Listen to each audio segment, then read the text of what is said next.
দেখুন এই প্রবলেমটাও কিন্তু আপনার ইয়েতে দিয়েছে, কারণ আমরা দেখলাম যে ডোমেন ও রেঞ্জ রিলেটেড যে প্রবলেমগুলো দেয় আর কি। তো এটাও একটা এফ অফ এক্স ফাংশন দিয়েছে, স্যার ফাংশনটা ডোমেন দিয়েছে। দেখুন এখান থেকে আপনার মাদ্রাসা কমিশন দেখুন এখানে ডোমেন নিয়ে দুটো প্রবলেম দিয়েছে, কারণ প্রথমেই আপনাকে দেখালাম যে ডোমেন নিয়ে প্রবলেম দিয়েছে। Log x f of x log x by x square plus 3x plus 2 একটা ফাংশন দিয়েছে, আর এখানেও একটা ফাংশন দিয়েছে যে ডোমেন অফ দ্য ফাংশন। তো দেখুন এখানে ফাংশনের চেহারাটা একটু অন্য রকমের দিয়েছে কি, ফাংশনটা আপনার বার করতে একটু ক্রিটিক্যাল টাইম ক্রিয়েট করবে।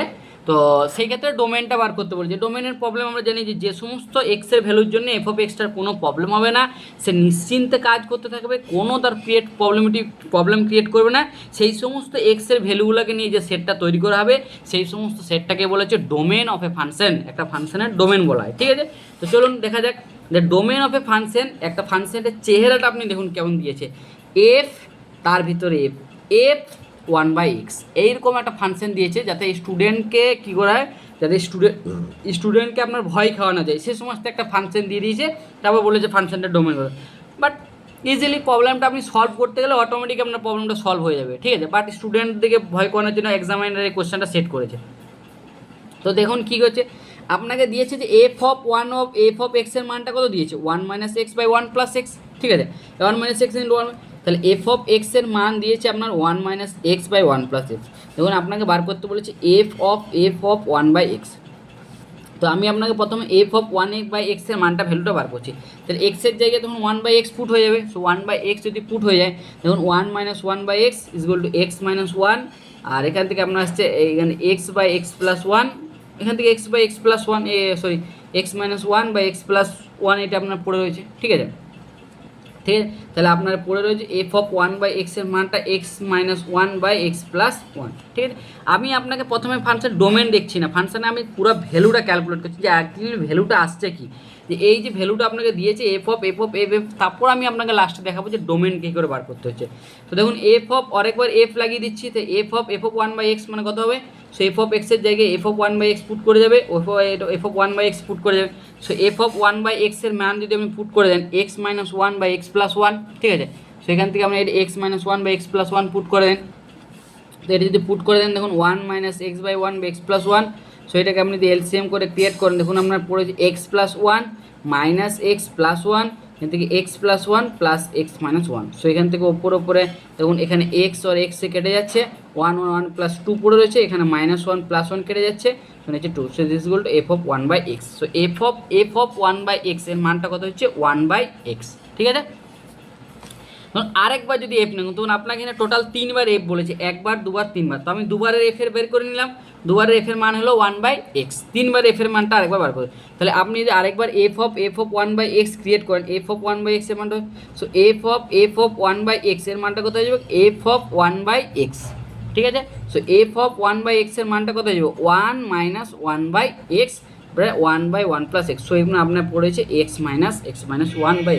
শুধু আপনাকে কিচ্ছু না, এই চেহারাটা বার করার জন্য ফাংশনটাকে এত বড় দিয়েছে, চেহারাটা বেরি করে আপনি লাস্ট পর্যন্ত মানে টাইম কনজিউমিং যেটাকে বলে, এক্সামাইনারের অনেক রকমভাবে জাজমেন্ট করে, সেইটাকে আপনাকে টাইমটাকে কনজিউম করে যে বাড়িয়ে দিয়েছে, যাতে স্টুডেন্টের টাইমটাকে মেকআপ করতে না পারে। ঠিক আছে, মানে এক্সামাইনারটা বহু রকমভাবে একটা কোয়েশ্চেন যখন সেট আপ করে, তখন মাইন্ডে তারা অনেক দিক থেকে ডিসকাস করে যে একটা ক্যালকুলেশন এরর করতে পারে স্টুডেন্টরা, এছাড়াও আপনি টাইমটাকে মিনিমাম ম্যাক্সিমাইজ করে দেওয়ার চেষ্টা করে, এই সমস্ত কোয়েশ্চেনগুলো ক্রিয়েট করে পরীক্ষাটাকে খারাপ করার এক্সামাইনারের টার্গেট হচ্ছে এটাই, মানে অ্যাকচুয়ালি সিলেকশন থেকে বাদ দেওয়ার টার্গেট থেকে ওরা এই পদ্ধতিটাই করে। ঠিক আছে, তো দেখুন এই যে আপনি ফাংশনটা লাস্ট পর্যন্ত চেহারা বার করলেন, চেহারা বার করতে গিয়ে আপনার অনেক জায়গায় অনেক রকমের সমস্যা হবে। দেখুন কীরকম, দেখুন এফ অফ 1/xটা যদি আমি এখন বার করলাম, তখন দেখুন এর মানটা হলো x - 1/x + 1। দেখুন এই যে এই চেহারাটা এফ অফ 1/x, এই যে x + 1/x, মানে এইটা কখন ডিফাইন হবে বলুন তো, যদি x + 1 এর মানটা 0 হয়ে যায়, মানে x = যদি -1 হয়ে যায়, দেখুন এর মানটা কিন্তু ডিফাইন হবে না। 100% sure this function is not define. তার মানে আমি বলতে পারি যে এক্সের মানটা এটা যখনই ডিফাইন হবে যখন এক্সের মানটা not equal to -1, minus equal বাদে যে মানে ওইটা বাদে পুরো ইয়ে করলে এটা ফাংশনটা ডিফাইন হয়ে যাবে, ঠিক আছে। তো দেখালে এটার ক্ষেত্রে -1, দ্বিতীয়টার ক্ষেত্রে দেখুন যখন এফ অফ 1/x এলাম তখন আপনার ফাংশনটা হলো 1/x। This function is also not define at x equal to 0, ঠিক আছে। So this function is also not define at x equal to 0, x equal to 0 পয়েন্টে ফাংশনটা অলসো নট ডিফাইন। তাহলে এই ফাংশনটাও ডিফাইন হবে যখন x এর মানটা নট ইকুয়াল টু 0। তিসরা আমরা যখন লাস্টে একটা ফাংশন এফ অফ 3বার এফ করেছি, সো 3বার এফ অফ 1/x যখন ক্রিয়েট করছি তখন আপনার আসছে x-1/x+1। This is also not define যখন এক্স এর মানটা হচ্ছে যখন x ইকুয়াল টু -1 হচ্ছে তখন প্রবলেমটা হচ্ছে নট ডিফাইন, অর্থাৎ this is not define also. So x এর মানটা এখন নট ইকুয়াল টু -1। তার মানে এই যে পুরা ডোমেনটাতে এই যে এফ অফ এফ চেহারাটা করলেন দেখুন আপনি দুটো পয়েন্টে প্রবলেম করেছেন, একটা -1 একটা 0 আর লাস্টে -1 রয়েছে। মানে এই যে দুটো পয়েন্ট আছে দুটো পয়েন্টে আপনি প্রবলেম ক্রিয়েট করেছেন। তার মানে কী করতে হবে এই দুটো পয়েন্টকে বাদ দিয়ে দিতে হবে, ঠিক আছে।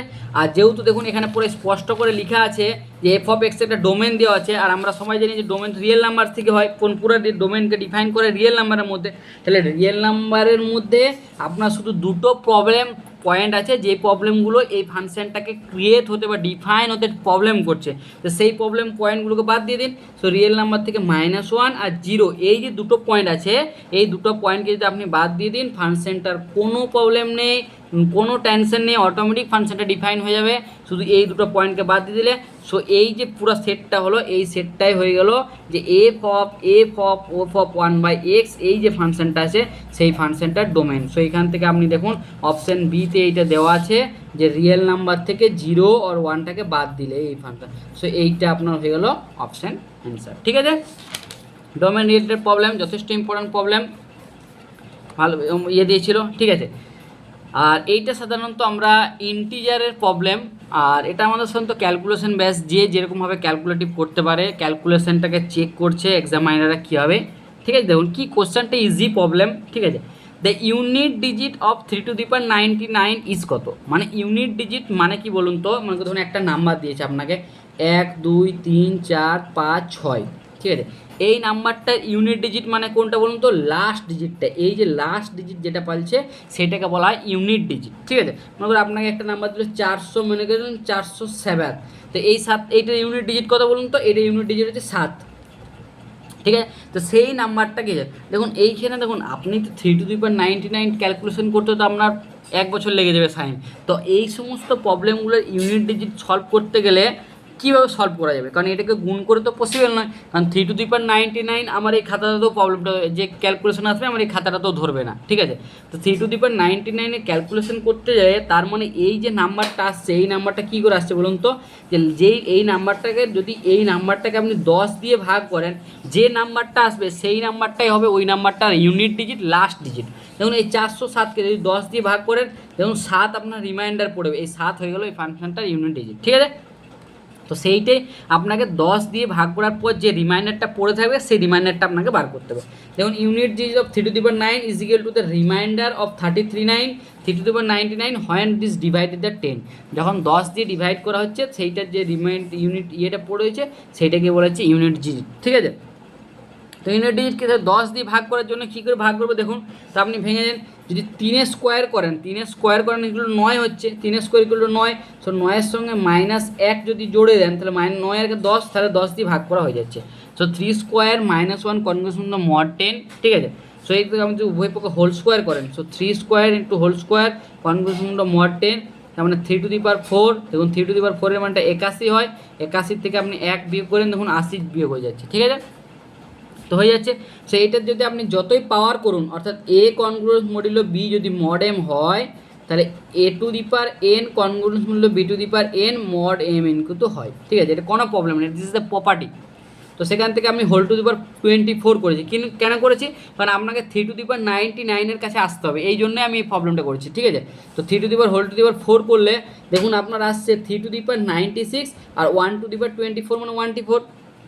দেখুন এখনও পর্যন্ত কিন্তু আপনি 3/99 এর কাছে পৌঁছাতে পারেননি, 3/96 এর কাছে পৌঁছে গেছেন। তো আর আপনাকে 3 গুণ করতে হবে, তো এখান থেকে দেখুন থ্রি কিউবের মান কত বলুন তো 27 থেকে যদি আপনি 7 বিয়োগ দিয়ে দেন তাহলে দেখুন এটা হয়ে যাচ্ছে 27 কনগ্রুয়েন্স মূল্য 7 মড 10, ঠিক আছে। সো এই দুটোকে আপনি গুণ করে দেন, এইটার একটা মড আর এটার একটা মড। সো এখান থেকে আপনার করা যায় এ কনগ্রুয়েন্স মূল্য বি মড যদি এম হয় আর সি কনগ্রুয়েন্স মূল্য ডি যদি মড এম হয়, তাহলে করা যায় যে এসি মাইনাস বিডিটাও কিন্তু এম মড এম হবে। সেখান থেকে আপনি এটা গুণ করে দেন 3^96 ইন্টু 3³ ইন্টু 1 ইন্টু 7, সো এখান থেকে আমরা পুরো 3^9 কনগ্রুয়েন্স মূল্য 7 মড 10, অর্থাৎ এই যে নাম্বারটা 3^99 আছে একে যদি আপনি 10 দিয়ে ভাগ করেন, 10 দিয়ে ভাগ করার পর আপনার রিমাইন্ডার আসবে 7। সো যে রিমাইন্ডারটা পড়ে এলো ওইটাই হচ্ছে ওই ফাংশনটার ইউনিট ডিজিট। সো 3^99 এই ফাংশনটার ইউনিট ডিজিট হয়ে যাবে 7। সো এখান থেকে আপনার অপশান সি যেটা আপনার অ্যান্সার আছে অপশান সি। সো এখান থেকে আপনার অপশান সি হয়ে গেল অ্যান্সার, ঠিক আছে। ইউনিট ডিজিট রিলেটেড প্রবলেম আপনাকে দিতেই পারে, আপনার কনসেপ্টটা জেনে রাখা দরকার কীভাবে প্রবলেমটা সলভ করছে। আজকে 3^99 দিয়েছে, কালকে 5^100ও দিতে পারে, পরশু 7^2000ও দিতে পারে, যেটা আপনার মর্জি। এবার আপনাকে এই মেথডটা জানে রাখতে হবে কীভাবে করছে, মডেল কনসেপ্ট ইউজ করে পর আপনার ইজিলি প্রবলেম সলভ হয়ে যাচ্ছে, তো এটা আপনাকে করতে হবে।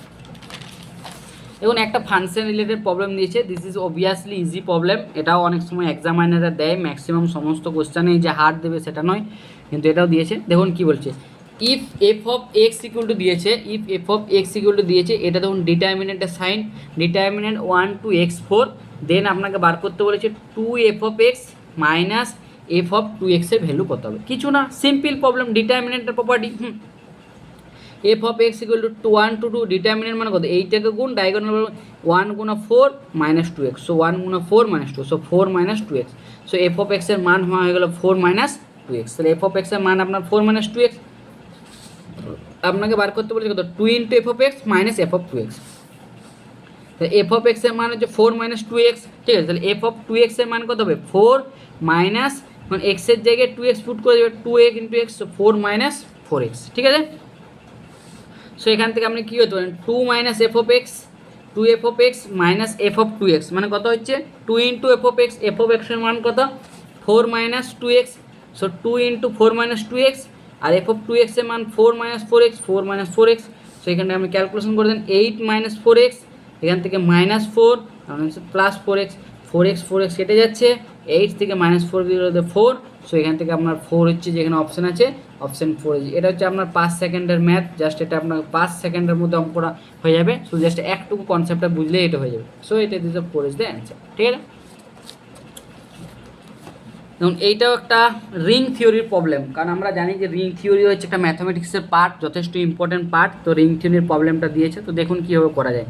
কি বলেছে, the number of the unit, কি বলেছে, the number of the unit in a ring Z10, Z10 যে রিংটা রয়েছে সেই Z10 রিংয়ের মধ্যে ইউনিট এলিমেন্ট কোনগুলো। দেখুন একটা রিং থিওরির মধ্যে ইউনিট এলিমেন্টের প্রথমে আপনি ডেফিনেশনটা দেখুন, ইউনিট এলিমেন্ট মানে কি। একটা এলিমেন্ট, একটা রিং যদি আর প্লাস কমা ডট একটা রিং হয়, ইস একটা এলিমেন্ট এই যে এ এলিমেন্টটা, মানুন একটা এ এলিমেন্টকে, ঠিক আছে, এ এলিমেন্টকে কল্ড বলা হবে ইউনিট এলিমেন্ট। ইউনিট এলিমেন্ট মানে হচ্ছে যে ওই এলিমেন্টটার মাল্টিপ্লিকেটিভ ইনভার্স থাকবে, মানে মাল্টিপ্লিকেটিভ ইনভার্স। তার মানে কি, দেয়ার এক্সিস্ট, আমি একটা বি পাবো রিং থেকে, বি এর একটা এলিমেন্ট, তার সঙ্গে এ কমা বি ইন্টু এ যদি করি, তাহলে আপনার আইডেন্টিটি এলিমেন্ট থাকবে উইথ রেসপেক্ট টু মাল্টিপ্লিকেটিভের সাপেক্ষে যে আইডেন্টিটি এলিমেন্ট থাকবে সেটাকে পাবো। তাহলে সেই সমস্ত এলিমেন্ট, যে সমস্ত এলিমেন্টের জন্য আমি ওই এলিমেন্টটা পাবো, সেই সমস্ত এলিমেন্টগুলোকে বলা হয় ওই রিংটার ইউনিট এলিমেন্ট, ওই রিংটার ইউনিট এলিমেন্ট। তাহলে আপনি দেখুন, আর এই যে মনে ধরুন আপনি Z10, এখানে আপনাকে দিয়েছে Z10 মধ্যে ইউনিট এলিমেন্টগুলো খুঁজতে বলেছে, যে Z10 মধ্যে আপনি ইউনিট এলিমেন্টগুলো খুঁজে বের করুন। তো Z10 ক্ষেত্রে দেখুন, Z10 ইজগুলো টু এলিমেন্টগুলো কত, 0 বার, 1 বার, 2 বার, 3 বার, 4 বার, 5 বার, 6 বার। তাহলে এ এলিমেন্টটা Z10 সঙ্গে ইউনিট হবে, এ এলিমেন্টটা Z10 সঙ্গে ইউনিট তখনই হবে যখন তার জিসিডিটা 10 আর এ এলিমেন্টের মধ্যে 1 হবে। এটা হচ্ছে ইউনিটের ডেফিনেশন। মানে এটা যদি আপনি করোলারিতে প্রুভ করে করেন যে যে সমস্ত এলিমেন্টগুলো 10 সঙ্গে তার জিসিডিটা 1, সেই সমস্ত এলিমেন্টগুলাই ওই রিং সেটটার ইউনিট এলিমেন্ট হয়, ঠিক আছে। তো আপনি দেখুন এই যে 10 সঙ্গে জিসিডি কি কোন সমস্ত এলিমেন্ট, যদি আপনি 1 নেন, 3 নেন, 7 নেন, 9 নেন, এই সমস্ত যে এলিমেন্টগুলোকে নেন, তাহলে তার জিসিডি 10-এর সঙ্গে কিন্তু 1 হয়ে যাবে, ঠিক আছে। So therefore the number of the unit element কতগুলো হলো, সো এই দেখুন 1 3 7 9 এই যে 4টা এলিমেন্টের জিসিডি 10-এর সঙ্গে 1, so the number of the unit element of Z10-এর মধ্যে কতগুলো হয়ে গেলো, তো নাম্বার অফ দ্য ইউনিট Z10-এর মধ্যে হলো 4টা, সো 4টা হচ্ছে ইউনিট, ঠিক আছে। আর এইভাবে করতে পারেন। আর আপনাকে একটা শর্ট মেসেজে জেনে দিচ্ছি, যদি একটা রিং হয় ZN প্লাস কমা ডেট, কারণ আমরা সবাই জানি যে ZN plus comma dot this forms and ring form করে, সো রিং ফর্ম করে যদি, তার নাম্বার অফ দ্য ইউনিট এলিমেন্টের সংখ্যা হয় ফাই অফ এন।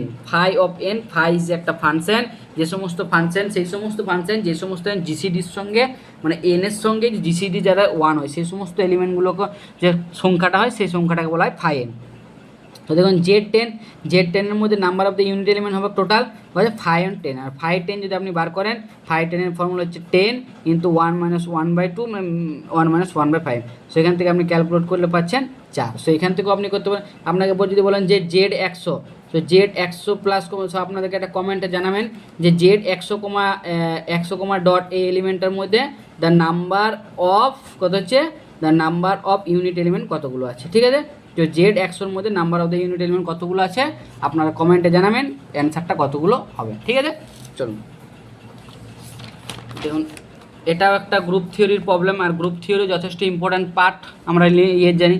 তো গ্রুপ থিওরির প্রবলেমটা কী দিয়েছে দেখুন, আইডিয়া কী দিয়েছে, ইন এ গ্রুপ জি যদি একটা গ্রুপ হয়, then the number of the element the number of the element size that A square is equal to A, এই সমস্ত কতগুলো এলিমেন্ট থাকবে যেখানে আপনার দেওয়া আছে যে A belongs to G size that A square is equal to A, ঠিক আছে। তো দেখুন বলছে জি বি একটা group, the number of the element A belongs to G size that A square is equal to A is কতগুলো, ঠিক আছে। দেখুন জি হচ্ছে এমন একটা গ্রুপ, জি এস একটা গ্রুপ কি, what is the definition of group কি, গ্রুপ হচ্ছে এমন একটা গ্রুপ যে এই যে সেট একটা প্রপার্টি হচ্ছে ক্লোজার প্রপার্টি, ঠিক আছে। ক্লোজার প্রপার্টি যদি আপনার স্যাটিসফাই, ক্লোজার প্রপার্টি মানে কি, যে দুটো এলিমেন্টের সাপেক্ষে আপনি যা বাইনারি অপারেশন করবেন ওই এলিমেন্টের কম্পোজিশনটা এই সেটটার মধ্যে থাকতে হবে, তাকে এ ক্লোজার প্রপার্টি বলছে। 2 নম্বরে আপনার যদি অ্যাসোসিয়েটিভ প্রপার্টি হোল্ড করে, অ্যাসোসিয়েটিভ প্রপার্টি যদি আপনার কি A composition B composition C is equal to আপনার A composition B composition C. 3 number হচ্ছে আইডেন্টিটি এলিমেন্ট, ঠিক আছে। আইডেন্টিটি মানে অর্থাৎ এ সঙ্গে যে কোনো একটা এমন একটা এক্স এলিমেন্ট আপনাকে থাকতে হবে যার সঙ্গে কম্পোজিশন করার পর ওই এলিমেন্টটাই ফুরে আসবে, ঠিক আছে। আর 4 নাম্বার হচ্ছে ইনভার্স প্রপার্টি, মানে প্রত্যেকটা এলিমেন্টের সঙ্গে মানে এমন একটা এলিমেন্ট আপনাকে বার করতে হবে এ কম্পোজিশন বি যার সঙ্গে কম্পোজিশন করলে আপনার এক্স এলিমেন্ট আইডেন্টি এলিমেন্ট আসবে। সেই 4টা প্রপার্টি জন্য কোনো একটা সেট আন্ডারে কোনো একটা বাইনারি রিপারেশনের সাপেক্ষে স্যাটিসফাই করে, তখন ওই সেটের স্ট্রাকচারটাকে বলা হচ্ছে দিস ফর্মস এন গ্রুপ, ঠিক আছে, দিস ফর্মস এ গ্রুপ। তাহলে আমি 100 দেখুন এই 4টা প্রপার্টি স্যাটিসফাই করার পরেই কিন্তু ওই জি সেটটা আপনার গ্রুপ ফর্ম করবে, ঠিক আছে, আন্ডার দ্য বাইনারি অপারেশন যে ওটা হবে, ঠিক আছে। তো দেখুন গ্রুপ থিওরির মধ্যে প্রতিটা এলিমেন্টের মানে প্রতিটা এলিমেন্টের কিন্তু আপনার ইনভার্স থাকবে, এটা গ্রুপ থিওরির মোস্ট মানে এই জায়গাতে এটা প্রবলেমটা ইউজ হবে, ঠিক আছে। তো দেখুন জিবি একটা গ্রুপ, দেন এখানে লেখা আছে যে every element has an inverse, ঠিক আছে, কারণ গ্রুপ থিওরির ডেফিনেশন। তাহলে আপনাকে বলেছে জি যদি একটা জি এর মধ্যে এলিমেন্ট হয় তাহলে নিশ্চয়ই এ ইনভার্সটা এক্সিস্ট করবে গ্রুপ থিওরি, কারণ এ এখানে স্পষ্ট লেখা আছে যেমন যে এ বিলংস টু জি, তাহলে নিশ্চয়ই তার এ ইনভার্স এক্সিস্ট করবে 100% শিওর। সো ঠিক আছে, সো এখান থেকে আমরা বলেছি যে A square is equal to A, এই কন্ডিশনটা স্যাটিসফাই করছে এরকম কতগুলো এলিমেন্ট আপনার থাকবে। তাহলে এ স্কোয়ার ইজ ইকুয়াল টু যদি এ হয় তাহলে দেখুন উভয় পক্ষে যদি আপনি এ ইনভার্স দিয়ে যদি গুণ করেন এ ইনভার্স দিয়ে, so A inverse into A square is equal two কত হচ্ছে এ ইনভার্স ইন্টু এ, ঠিক আছে। সো এখান থেকে A inverse into A square into A into, so এখান থেকে A inverse into A inverse কত হচ্ছে আইডেন্টিটি এলিমেন্ট হয়ে গেল, আর A inverse A into identity এলিমেন্টের জি, আর কোনো একটা এলিমেন্টের সঙ্গে আইডেন্টিটি এলিমেন্ট যদি গুণা করেন সেই এলিমেন্টেই ঘুরে আসে, so A is equal to zero. তার মানে A is equal to only identity element পাবো একটা গ্রুপ থিওরির মধ্যে যে A square is equal to A, এই কন্ডিশনটাকে স্যাটিসফাই করবে। সেটা একমাত্র এলিমেন্ট এটাই থাকবে যে আইডেন্টিটি এলিমেন্টে যদি স্কোয়ার করেন সেটা আইডেন্টিটি এলিমেন্টেই ঘুরে আসে, ঠিক আছে। তো সেইটাই হলো যে A is the only identity element যে এই কন্ডিশনটাকে স্যাটিসফাই করবে, so is the only identity element, ঠিক আছে। সো এখান থেকে আপনার নাম্বার অফ দ্য এলিমেন্ট কটা হয়ে গেলো, সো একটা হয়ে গেলো যেটা এ স্কোয়ার ইকুয়াল টু এই কন্ডিশনটাকে স্যাটিসফাই করবে, ঠিক আছে। এটাও একটা ভালো কোশ্চেন দিয়েছে, এটাও আপনার একটা পলিনোমিয়াল রিলেটেড প্রবলেম। আর এটা সাধারণত একটুকু মানে একটা পলিনোমিয়াল কনসেপ্ট থেকে অঙ্কটা ইজিলি হয়ে যাবে, ঠিক আছে। তো দেখুন কীভাবে দিয়েছে। ইফ বলেছে the one of the zero of the quadratic polynomial K minus one X square plus K X plus K one equal to is minus three, then K এর মানটা বলো। তার মানে F of X is equal to একটা roots আপনার zero দেওয়া আছে minus three, তাহলে এখানে কে এর মানটা কত। তো দেখুন এফ অফ এক্স একটা ইকুয়েশন যদি একটা পলিনোমিয়াল হয়, তার যদি আলফা একটা ইকুয়েশনটা জিরো হয়, আলফা জিরোস মানে কি, alpha is the root of the equation, zeros মানে হচ্ছে আলফা এফ অফ এক্সের কতগুলো জিরোস আছে, তার মানে আলফা এফ অফ এক্সের একটা রুটগুলো বলে। তাহলে আলফা যদি এই ইকুয়েশনটা জিরোস হয়, তার মানে F of alpha is equal to zero হয়ে যাবে, ঠিক আছে। তো হেয়ার দেখুন, here F of X equal to দেওয়া আছে K minus one X square plus K X plus one, ঠিক আছে। তো এখানে স্পষ্ট করে বলা আছে যে minus three is the one of the zero, তাহলে মাইনাস থ্রি পয়েন্টের জিরো মানে কত, এফ অফ মাইনাস থ্রি কত হয়ে যাবে। সো এফ অফ মাইনাস থ্রির মানটা কত হয়ে যাবে বলুন তো, zero. So F of minus থ্রিটা পুট করে দিন। সো এখান থেকে আপনার K minus one into minus three the square, so এখান থেকে K into minus three plus one is equal to zero. So এখান থেকে আপনি K minus one into nine, so এখান থেকে minus three K plus one equal to zero. So এখান থেকে আপনি যে ডাইরেক্ট ক্যালকুলেশন করেন, এখন nine K minus nine minus three K plus one is equal to zero. So এটাকে যদি আপনি একটু ডিরাইভ করেন, so six K is equal to eight আসবে, ঠিক আছে। সো কে এর মানটা আসবে eight by six, so eight by six is equal to four by three. So K এর মান হচ্ছে ফোর বাই থ্রি যদি হয়, তাহলে এই ইকুয়েশনটার এক্স ইকুয়াল টু এই মাইনাস তিন হচ্ছে একটা জিরো হয়ে যাবে। সো আপনার এখানে ফোর বাই থ্রি, সো এখানে অপশানগুলো লিখতে ভুলে গেছি। সো যে কে এর মানটা হয়ে যাবে ফোর বাই থ্রি, যে অপশানগুলো ছিল, তো এখন কে এর মানটা আপনার ফোর বাই থ্রি হয়ে যাবে, ঠিক আছে। তো চলুন এইটাও আর একটা প্রবলেম দিয়েছে, এইটা আপনার ম্যাক্সিমাম ভ্যালু আর মিনিমাম ভ্যালু প্রবলেমের একটা প্রবলেম, যেখানে আমি এই সমস্ত প্রবলেম সলভ করার জন্য অনেক রকমের প্রপার্টি ইউজ করা যায়, ঠিক আছে। একটা কোনো আমি হাজারো তারিখে প্রবলেম সলভ করতে পারেন, ঠিক আছে। তো এই প্রবলেমটাকে সাধারণত আমি ইউজ করব ট্রিগোনমেট্রি হেল্প সাহায্যে, মানে একটা ম্যাক্সিমাম মিনিমাম ফলো করার জন্য ল্যাগ্রেঞ্জ ইকুয়েশন আছে, এছাড়াও আপনি অনেক ধরনের এম জিএম প্রপার্টি হেল্প করেও করতে পারেন। This is not necessary is a unique procedure, ঠিক আছে। ইনফাইনাইট আপনার অনেক প্রসিডিওর থাকতে পারে, আপনি যে কোনো পদ্ধতিতে, বাট অ্যান্সার আপনার একই আসবে। ম্যাথামেটিক্সের এটাই সব থেকে বেস্ট ইম্পর্টেন্ট, আপনি যে কোনো প্রসিডিওরে করুন আপনার ম্যাথ সলভ হয়ে যাবে, বাট লাস্টে অ্যান্সার কিন্তু একই আসবে, ঠিক আছে। তো দেখুন এখানে আমার মনে হচ্ছে যেন যে ট্রিগোনমেট্রি হেল্প নিলে অনেকটা ইজি হয়ে যাবে, সাইন থিটা কস থিটা, তো সেইটাকে আমি নিয়েছি। বলেছি যদি if x square plus y square is equal to one, আমরা সবাই জানি যে x square plus y square একটা কার কিসকে রিপ্রেজেন্ট করে, সার্কেলকে রিপ্রেজেন্ট করে। আপনি জিওমেট্রিকের সাহায্যেও প্রবলেমটাকে সলভ করতে পারেন, যেটার সাহায্যে আপনার থিঙ্কিং পাওয়ার যেমন হবে আমি সেইরকম সাহায্যে আপনি প্রবলেমটা সলভ করেন, maximum minimum value problem easily হয়ে যাবে। এই প্রবলেমটাকে আপনি কমপ্লেক্স নাম্বারও ক্রিয়েট করে সলভ করা যায়, ঠিক আছে। দিস ইজ কমপ্লেক্স নাম্বারও প্রবলেমটাকে সলভ করা যায়, ম্যাক্সিমাম যে প্রবলেম আছে সেখান থেকেও আপনি প্রবলেমটা সলভ করতে পারবেন, ঠিক আছে। যদি একটু ভিজুয়ালাইজেশন করেন তো করা যেতে পারে, ঠিক আছে। তো দেখুন আমার মনে হয়েছে যে best procedure is trigonometry, so ট্রিগোনমেট্রিতে আমি সলভ করেছি। তো দেখো এখানে দেওয়া আছে x square plus y square is equal to one, then the maximum value of x square plus four x minus one is equal to zero, ঠিক আছে। আর এখানে ট্রিগোনমেট্রি দেওয়ার একটা বেস্ট অ্যাপ্রোচ, কারণ এখানে x square plus y square equal to one দিয়েছে, এই জন্য ট্রিগোনমেট্রির সাহায্যে এটাকে ইজিলি সলভ করা যায়। মেনে নেন X equal to cos theta, Y equal to sine theta, so sine square theta plus cos square theta equal to one, ঠিক আছে। তো X sine square theta plus cos square theta equal to one, so এখান থেকে আপনি যদি maximum value বার করেন X square plus four x minus Y square, এখানে X equal to cos theta আর Y equal to sine theta আপনি put করে দেন, so X equal to cos theta আর Y equal to sine theta put করে দেন। So sign থিটার cos theta যদি পুট করে দেন, দেখুন আসছে আপনার এটা কস স্কোয়ার থিটা, এখান থেকে আপনার আসছে four cos theta sine theta, Y square minus sine square theta, সেই থেকে আপনি যে করেন cos square theta minus sine square theta, আর এখান থেকে আপনার আসছে four sine theta cos theta. আবার আপনাদের জানি না কত মনে আছে কি না, যে cos square theta minus sine square theta is equal to হয় কস টু থিটা, আর sine two theta is equal to হয় two sine theta cos theta. So দুটো ফর্মুলাকে ইউজ করলাম, cos two theta plus sine two theta, এটা হচ্ছে cos two theta plus two cos. কিন্তু এই ফর্মটা আমি কেন করলাম জানেন, কারণ এই ফর্মেটে ম্যাক্সিমাম মিনিমাম বার করে ওইটা ইজিলি, যদি কোনো একটা থিটা এরকম ফর্মেটে থাকে A cos theta plus B sine theta ফর্মেটে থাকে, তাহলে তার ম্যাক্সিমাম ভ্যালু হয়ে যায় root over of A square plus B square, আর মিনিমাম ভ্যালু হয়ে যায় minus of root over of A square plus B. এই জন্য আমি এই ফর্মটাকে নিয়ে এলাম, যাতে ইজিলি আপনাদের কোনো টেনশন না করতে হয়, ইজিলি প্রবলেমটাকে সলভ করা যায়, এই জন্য আমি এগোবো। তাহলে দেখুন এখানে আপনার এখানে যদি আপনি দেখেন এর মান কত হচ্ছে, এর মান হচ্ছে ওয়ান আর বি এর মান হচ্ছে কত টু, সপোজ করে দিন। সো এখান থেকে আপনার গেলো cos square theta plus two cos theta, তো ম্যাক্সিমাম ভ্যালু কত যাবে root over of one square plus root over of 2 square. So root over of কত হচ্ছে 1 + 4 = 5। সো এটা ম্যাক্সিমাম ভ্যালু কত হয়ে গেল 4, আর যদি মিনিমাম ভ্যালু আপনাকে বলতো মাইনাস রুট ওভার 4 হয়ে যেত।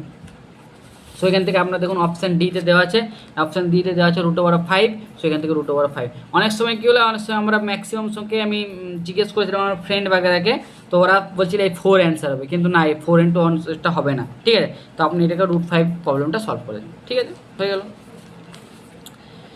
এটা হচ্ছে আপনার যথেষ্ট ইম্পর্ট্যান্ট প্রবলেমের মধ্যে পড়ছে একটা, তো এটাকেও আমি আপনাকে সলভ করে দিয়েছি। তো দেখুন কীভাবে প্রবলেম করেছে, যে rank of A skew symmetric matrix, একটা স্কিউ সিমেট্রিক ম্যাট্রিক্সের র্যাঙ্ক সম্বন্ধে আপনাকে বলতে হবে, কীভাবে প্রবলেমটা সলভ করবেন। তো বলছে র্যাঙ্কটা কত হবে, এক্স্যাক্টলি 1 হবে, 2 হবে, না 4 হবে, না ক্যান নট বি 1 হবে। ঠিক আছে, দেখুন প্রথমে আপনাকে আমরা একটা বলি, স্কিউ সিমেট্রিক ম্যাট্রিক্স এমন একটা ম্যাট্রিক্সের চেহারা, যে ম্যাট্রিক্সের যে ডায়াগোনাল লেভেলের এলিমেন্টটা যে 0, আর যে সাব মানে এই যে এলিমেন্টগুলো হচ্ছে তার সঙ্গে তার একটা মাইনাস হয়ে যাবে। ঠিক আছে, মানে দেখুন এই যদি আপনাকে একটা 3x0 ম্যাট্রিক্সের চেহারা দেখাচ্ছি, দেখুন এরকম টাইপের হবে, তার ডায়াগোনাল এলিমেন্টগুলো 0 হয়ে যাবে, A12টা হবে A-12, A13টা হয়ে যাবে -13, A23টা হয়ে যাবে A-2।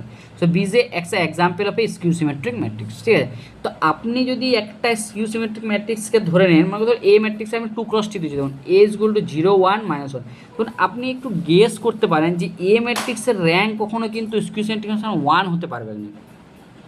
ঠিক আছে, তো এই ম্যাট্রিক্সের র্যাঙ্ক কখনো আপনি 1 হতে পারবেন না, কারণ যদি 1 হয়ে যায় তাহলে একটা এলিমেন্ট থাকে, বাকিগুলো 0 হয়ে যাবে, আর বাকিগুলো যখন 0 হবে তখন স্কিউ সিমেট্রিক ম্যাট্রিক্সে কন্ট্রাডিকশন করে যাচ্ছে।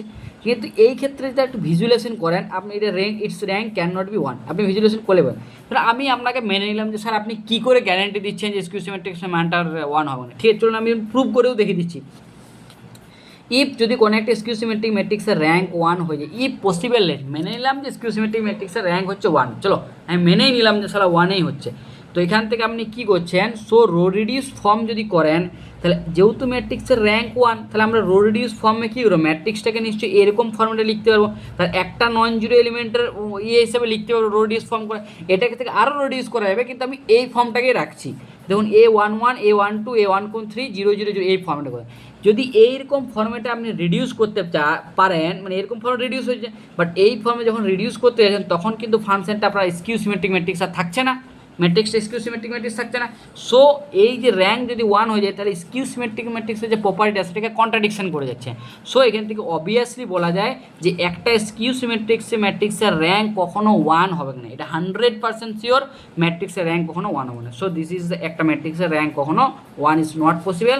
So this is the option 4 is the option D is the correct. ঠিক আছে, চলুন এটা দিয়েছে, আর এখান থেকে এই একটা প্রবলেম দিয়েছে, দেখুন এটা সাধারণত ইন্টিজারের প্রবলেম, ইন্টিজারের প্রবলেম দেখুন কী দিয়েছে, বুঝলে product of the any 3 consecutive integer is only divisible by, অর্থাৎ প্রোডাক্ট অফ যে কোনো 3 কনসিকিউটিভ ইন্টিজারের ডিভিজিবল কী হবে, product of n consecutive integer. দেখুন আপনাকে প্রথমে একটা ফার্স্ট কনসেপ্ট বলি, আপনার যদি n কনসিকিউটিভ, এটা একটা ইন্টিজারের প্রপার্টি, এটা আপনার সবাই জানেন আর সবাই প্রবলেমটা সলভ করতে পারবেন। ঠিক আছে, the product of any 3 consecutive, অর্থাৎ আপনি যদি n সংখ্যক কনসিকিউটিভ ইন্টিজার নেন, ধরুন 1, 2, 3, 4 ডটকে n সংখ্যক নেন, তো এই নাম্বারটা অলওয়েজ n ফ্যাক্টোরিয়াল দিয়ে ডিভাইড হবে। এটাই আপনার থিওরি, এই প্রবলেমটাকে এইটাই হচ্ছে কনসেপ্ট, আর কিচ্ছু কনসেপ্ট নেই। ঠিক আছে, দেখুন এখানে আমি লিখেছি the product of the n consecutive integer, আপনি টেস্টও করতে পারেন। দেখুন 1, 2 এই দুটো নাম্বার, দেখুন এই দুটো নাম্বার 2 ফ্যাক্টোরিয়াল 2 দিয়ে ডিভাইড করবে, 1, 2, 3 এর মানে হচ্ছে 6, এটা ডিভাইড করবে 3 ফ্যাক্টোরিয়াল 6 দিয়ে ডিভাইড করে, অর্থাৎ product of n consecutive integer is always divisible by n। So তাহলে n কনসিকিউটিভ ইন্টিজার দিয়ে কত দিয়ে ডিভিজিবল হবে, সো n ফ্যাক্টোরিয়াল দিয়ে ডিভিজিবল হবে। বাট এখানে আপনাকে তো যে product of any 3 consecutive integer, অর্থাৎ যে কোনো 3টা কনসিকিউটিভ ইন্টিজার যদি প্রোডাক্ট করা হয় সেটা কত দিয়ে আসবে, 3 ফ্যাক্টোরিয়াল দিয়ে। So product of 3 consecutive divisible by 3। So product of 3 এখানে আমরা লিখে দেন n × n+1 × n+2, 6 দিয়ে ডিভিজিবল হচ্ছে। আবার দেখুন 2 6কে ডিভাইস করছে, তাহলে কোনো একটা number a b K device করছে, b c কে ডিভাইস করছে, তাহলে এখান থেকে আপনি বলতে পারেন 2n × n+1/2, মানে 2ও কিন্তু প্রোডাক্ট অফ 3, কারণ 6কে ডিভাইড করছে। সিমিলারলি এখান থেকে দেখা যায় যে 3 ও 6কে ডিভাইড করে, আর 6n মনে হয়, সো 3n × n+1/2। সো এই অ্যান্সারটার কোশ্চেনটা মাদ্রাসা কমিশন ভুল অ্যান্সার দিয়েছিল, হয় এটা ডিভাইড অপশান হতো যে নট ডিভিজিবল, তবে আপনার এটা ইউনিক অ্যান্সার হবে 12, আর যদি বলে ডিভিজিবল আপনার 2ও অ্যান্সার হবে, 3ও অ্যান্সার হবে আর 6ও অ্যান্সার হবে, যে কোনো আপনি একটাতে মার্ক করুন। সো এইটাতে আপনার অ্যান্সার নাম্বার দিতে বাধ্য, কারণ 3টাই অপশন হবে। মানে আমি আপনাদের লাস্টে প্রুভ করে দেখিয়ে দিয়েছি। তো দিস ইজ অলসো ডিভিজিবল 2 দিয়ে, দিস ইজ অলসো ডিভিজিবল 3 দিয়ে, দিস ইজ অলসো ডিভিজিবল 6 দিয়ে, ঠিক আছে। তো এই সমস্ত প্রবলেমগুলো আপনাদের group theory, set theory, ring theory এই সমস্ত কোশ্চেন থেকে পড়েছে। আর এই সমস্ত পুরো কোশ্চেনগুলো পড়েছিল, আমার মনে হয় যথেষ্ট ইম্পর্ট্যান্ট প্রবলেম। আর এই সমস্ত প্রবলেম এসএসসিতে আসার 100% শিওর আছে, চান্স আছে। আর এগুলো আসবে এই সমস্ত প্রবলেম। আর যদি সত্যিই আপনাদের এই সমস্ত সলিউশনগুলো খুব ভালো লাগে, প্লিজ চ্যানেলটা লাইক, সাবস্ক্রাইবিং এবং পাশে থাকতে ভুলবেন না। চলো, থ্যাংক ইউ।